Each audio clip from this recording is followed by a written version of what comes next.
cando eu xogábamos, eu son da parroquia de Sillobre, entón tíamos que vir xogar, o único equipo que había por aquí era Barallobre.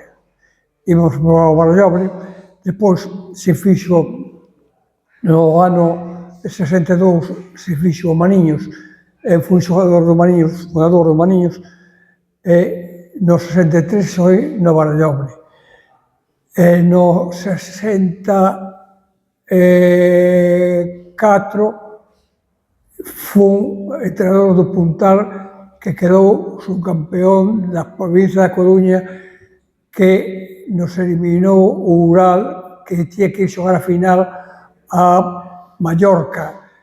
Xogaron alá, pero como había que ir rápido, aquí xa non viñeron xogar. Perderemos 3-1 en Coruña.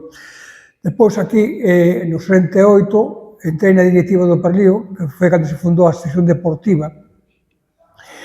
Aí estuve hasta o 2002, directivo. E, aparte de estar na directiva, estuve na Federación Gallega como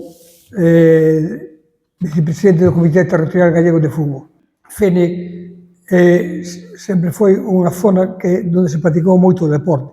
O Ayuntamento apoiou moito, hai que dicilo, as sociedades deportivas, fixo as pistas deportivas para xogar a fútbol sala en todas as parroquias.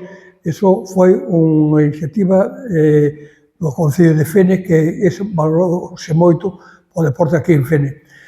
Despois saiu equipos a ter tantas pistas, había equipos en todas as parroquias. Despois saiu o balance de Fene, que foi a mamate do fútbol sala nesta comarca. Tivemos o equipo de empresa, que quedou campeón de España, o equipo de empresa, que eran traballadores que eran xogadores do Estado, bueno, do Estado. E se foron campeóns de España, unha vez. Porque aí tamén tínhamos o equipo de empresa, eu tamén estuve metido no equipo de empresa na directiva, e esa foi unha das actividades que se fixo, que se xogaba contra as empresas de España, e foi cando quedamos campeóns de España.